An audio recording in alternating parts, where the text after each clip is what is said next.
Hey y'all, welcome to the channel that brings you multidimensional content, which means that the readings are from a broad and expansive point of view and they're not for a specific time, but should resonate with you whenever you come across them. This is a Ganesha reading. Why am I getting Quan Yin? Why is Quan Yin gay crashing our session? What's going on?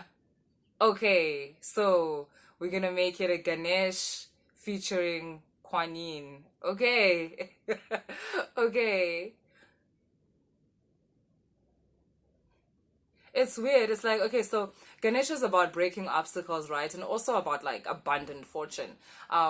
My first encounter with Ganesha was when I was like 10, and it was at a hospital. I was sick. So I found that fascinating because, like Ganesha also has like these healing aspects. Almost, okay, for me, right, in my life, Ganesha has appeared to me when something that has been an obstacle forever is now over, it's done. And because of how moments like that in your life carry this shadow period, I talk about it, where it's not like when something is over, it's like you immediately feel better. There's this shadow period that like where you have the PTSD, where like it's less. Some people find it really hard to get over that stage. And now you're not even stuck in the trauma anymore and you're not moving on. You're just stuck in this like limbo land. You know, this purgatory where, like I said, you're not in danger, but you don't feel safe. And it's like, what the fuck? And that's where Ganesh comes in. That's where Ganesh is like this messenger that is like, hey, you're okay. Like, Ganesh is there to confirm that the obstacle is over, it's the done. And the reason for that is because our obstacles are initiations.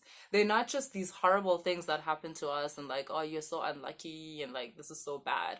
No, these are like initiations. These are the only word I have for it is initiations.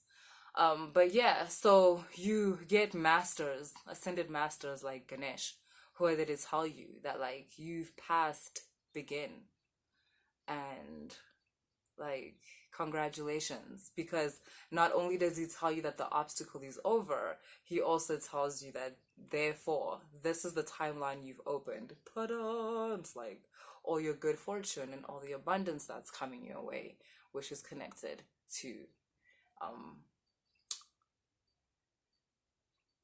Ganesha. Kuan Yin, what are you saying? I think it's like I'm feeling like Quan Yin is almost saying to me, I do the exact same thing. I do the exact same thing. So maybe for those of you who you don't really connect with Ganesha that much, but you connect with Quan Yin, or you don't connect with Quan Yin, but I guess for both of you, because I'm just getting Quan Yin, like this Quan Yin energy is like, yo, I do the exact same thing. I do the thing too. Also with some wisdom. Yeah. Oh, okay. I see where Quan Yin is coming through. Oh, okay, I see the connection. Right. Because, right? Wow. Wow. Six of Earth. So Kuan Yin is coming in with this energy of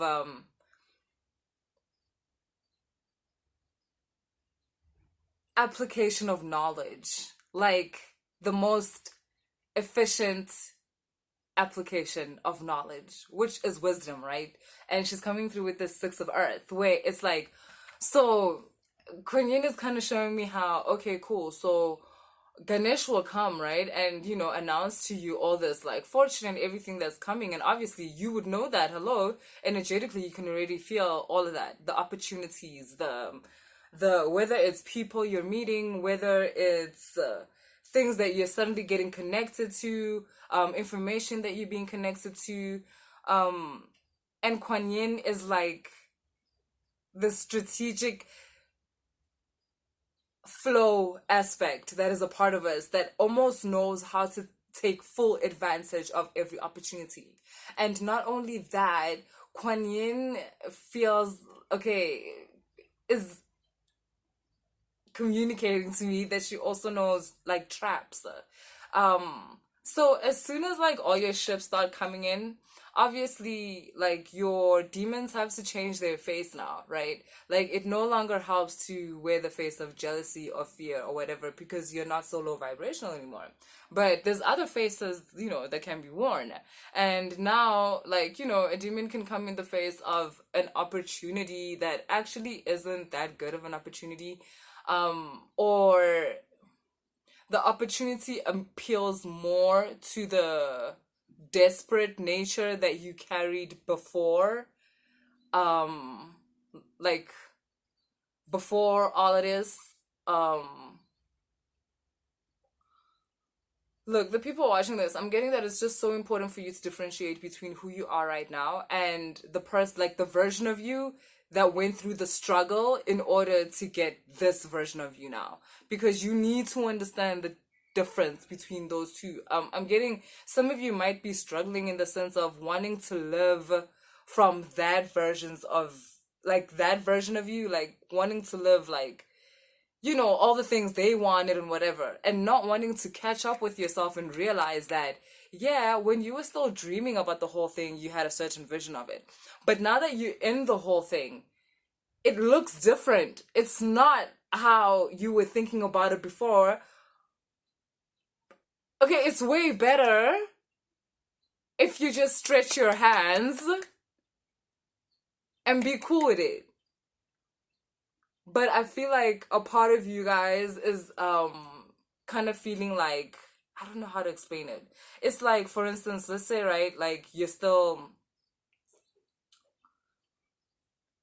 planning out your dreams and your hopes, right? Financially, you're not really okay and whatever. And let's say you're writing a list and you're like, yeah, when I get right, this is what I'm going to do. I'm going to build a studio so that I can record my own thing and like whatever, example.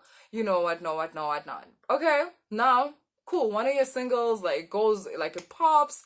So you get like, some money, like, you're good. People are calling you, you've got shows and whatever.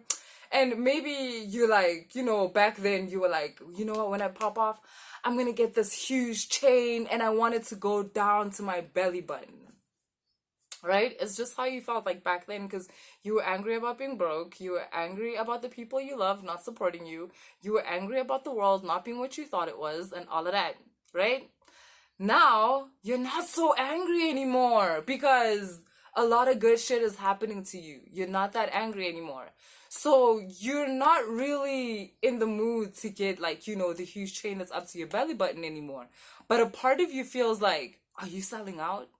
Like, you should get the chain because that's what you said you were going to do. Like, why are you becoming this new person now?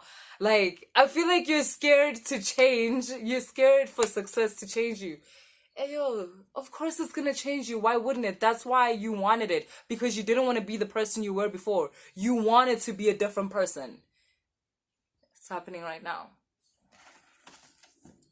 Whoa, okay.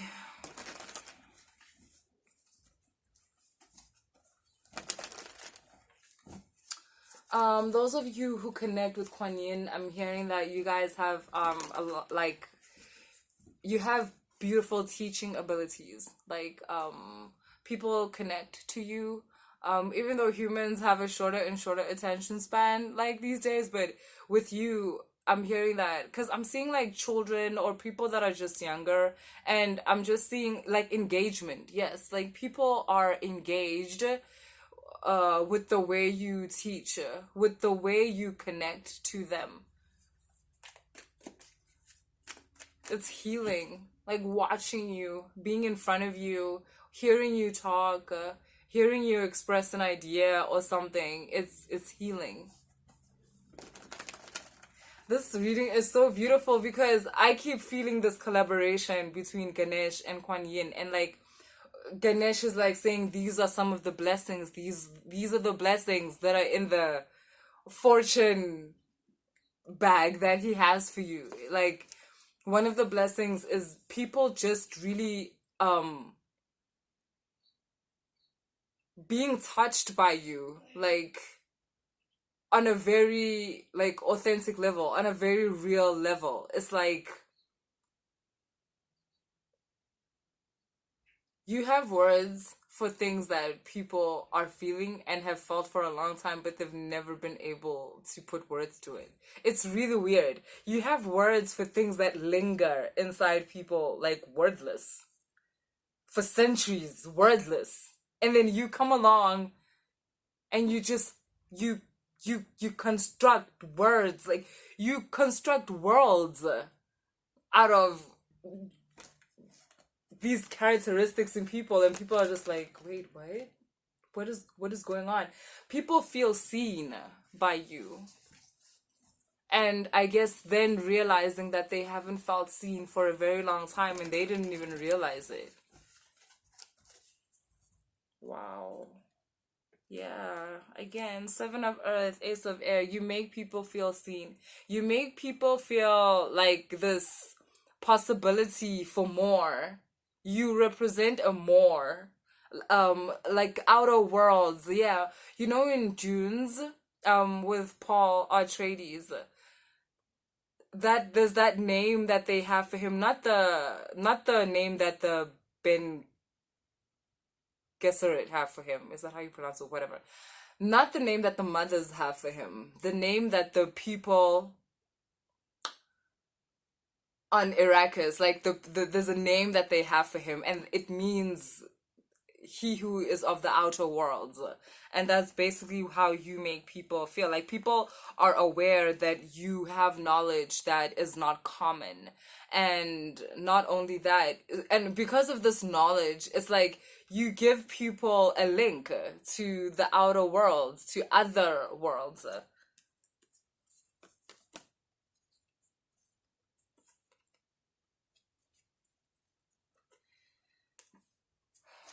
Darlings, those of you listening, those of you watching, it's weird. So you've got two of fire, sun, and air.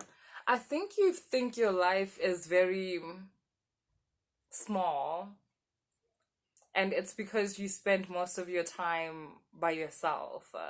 So you think your world is small, you think your life is small, and one of the things that Ganesha is getting ready to do in your life, this actually felt weird to me when I first saw it, but you're gonna have a lot of love in your life. A lot of people are going to offer you love, in exchange for what you offer energetically. This is actually the card before, when I said about you being a teacher. This is the card that had shown up, like, as I was shuffling. And it's like, you mend something within people. Damn. You mend something in people that was broken long ago, like long, long ago. It's so weird. It feels so weird. And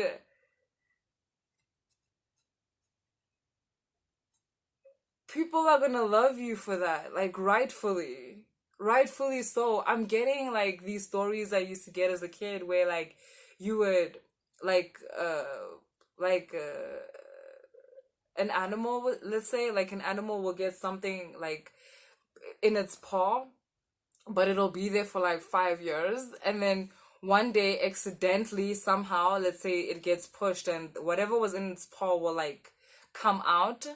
And in those 5 years, it's like the animal got so used to the pain, it didn't even like realize it was there. But it's only when it came out that it realized it's so relieved. Like, it's so relieved. And that's what I'm getting. I'm getting, you connect to a part of people, you heal a part of people that people didn't even know was scarred.